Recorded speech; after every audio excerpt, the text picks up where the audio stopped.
very much for the foundation, for the Institute, for this very generous and kind invitation, and for the chance to meet other experts that I value very much their work and the chance to interact with them. So I am going to present you only with 4 slides, and they are 4 slides of what are the recommendations of the longer paper.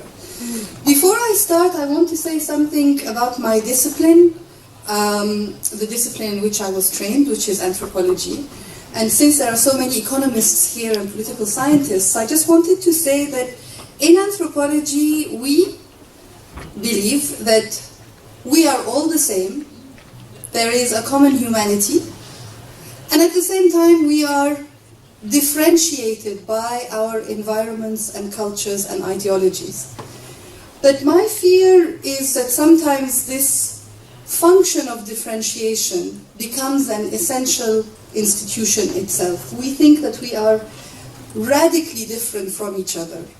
And even if we speak in terms of Islam, which is a religion that is my own and which is a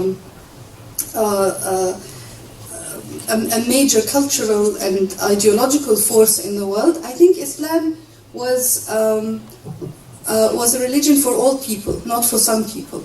And so we need to look at our common humanity, what we share, and how we can make the institutions that rule our lives or inform our practices global rather than specific or culturally limited.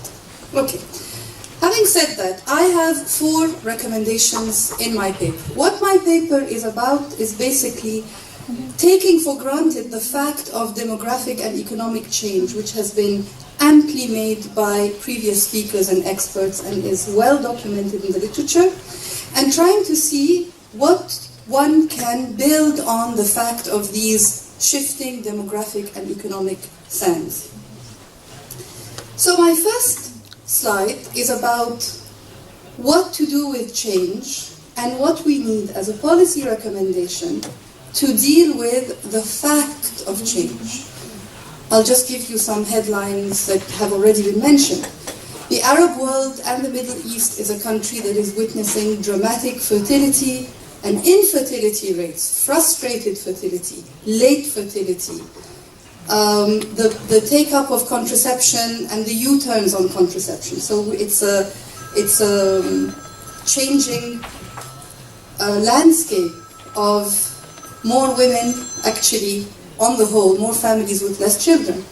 We have a much delayed SMAM, or singlet mean age at marriage. People are getting married later. That means older couples.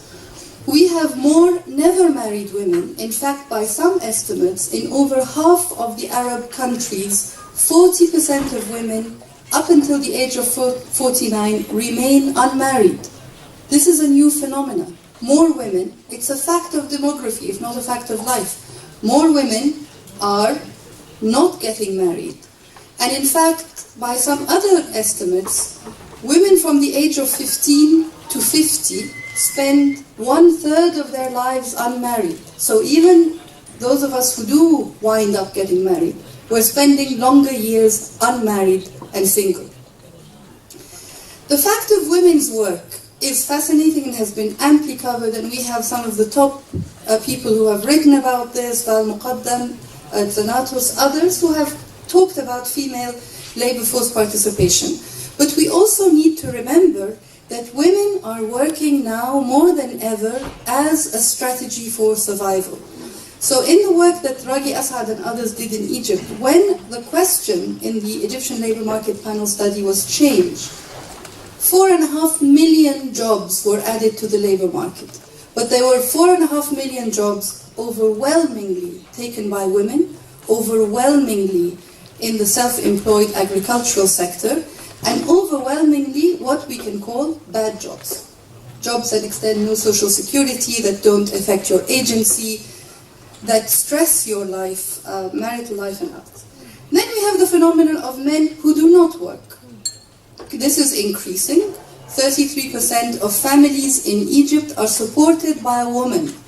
I'm not talking about female heads of households. I'm talking about families who are supported primarily by the income of a woman.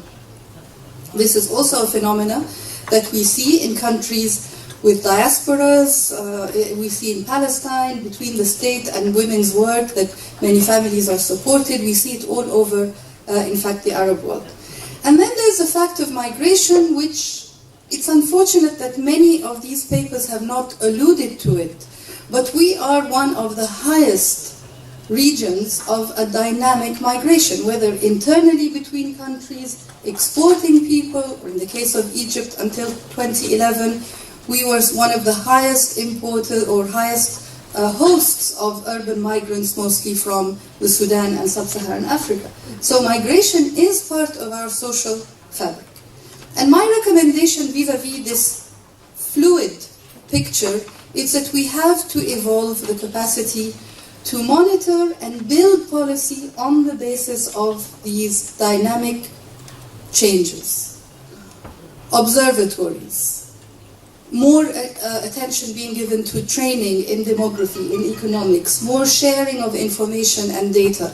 This should not be about alarmism in the press about divorce rates or spinsterhood or, bad people who are coming into our country and taking our resources. We really do need to have the capacity to build policy on the base of evidence and not be afraid of evidence.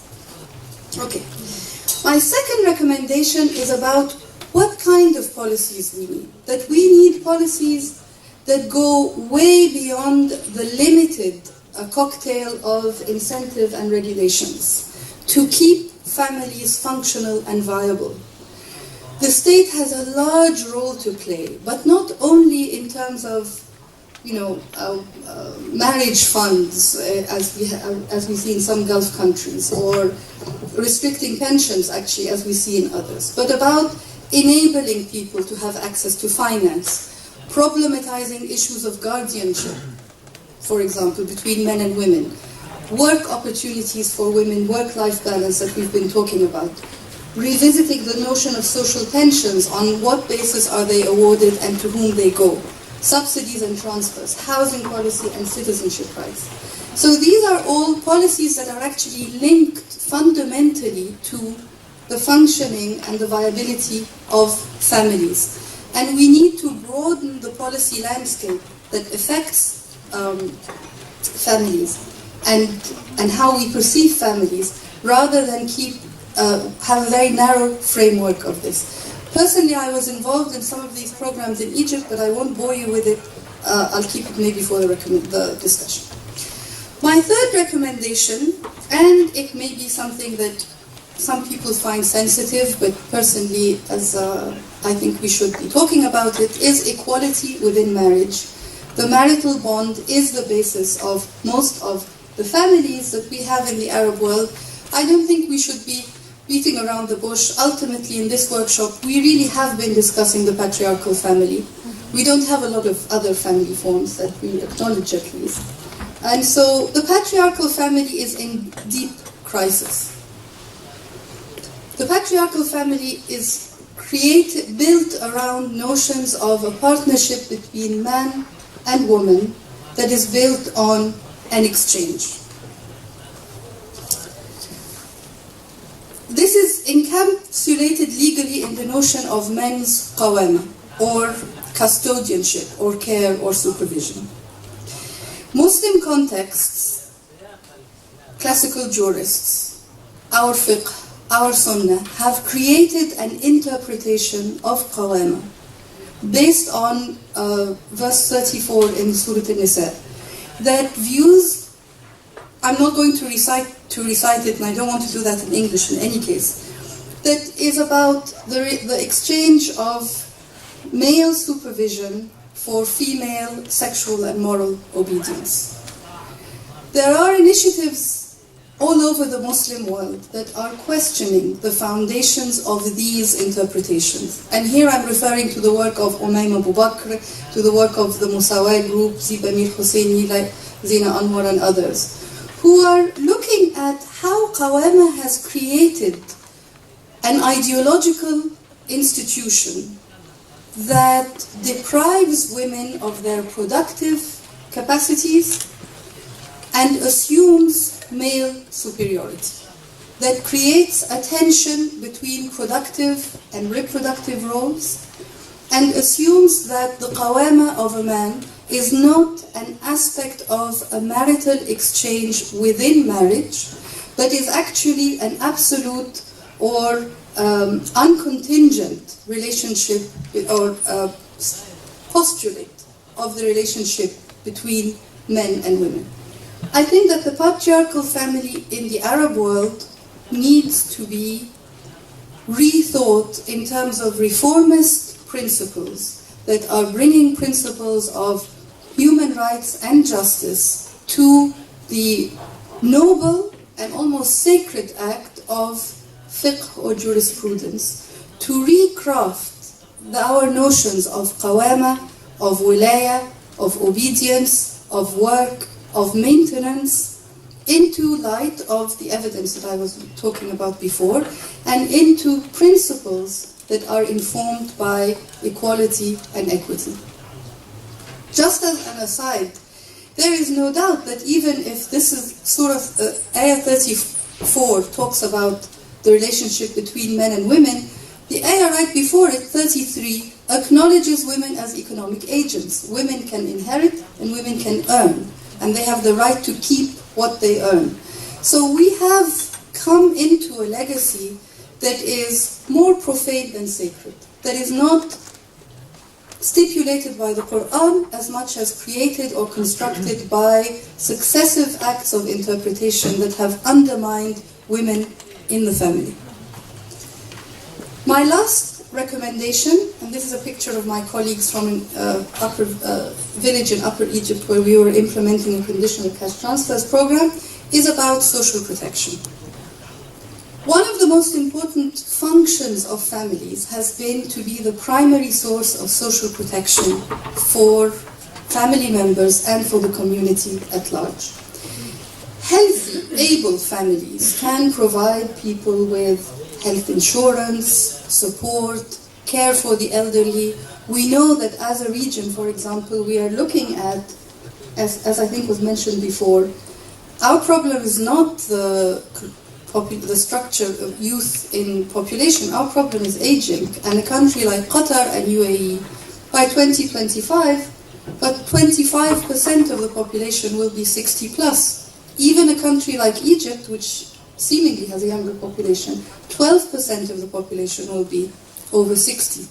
So we are looking at a growing need for social protection and support. And I think, and I agree, I'm not going to go over these points because they were made before, that we need to be thinking about social protection systems that enhance the ability of the family to provide the means of social protection, to enhance the ability of the family, within the family, to spend more, to address intergenerational poverty, to add to human and social capital, and to be able to provide protection for people there. And here again, and this is I'm almost there at my conclusion, we're actually talking about the role of women. Here we're actually talking about compensating care work, social protection systems that compensate the uncompensated care work of women in the family. So we're not just talking about giving out handouts to the poor. This is a framing of social protection system that I think ignores completely the fact of unrewarded care work or families, of women in families. So in conclusion, what I'm saying is that the evidence shows that everything about the family is changing, that these changes need innovative policies, that much of this change is about gender roles and the work of women in families and outside families, and that if we want to bring the patriarchal family into the present and the future, we really need to revisit the patriarchal bargain and the roles and respects and dignity of women in the family.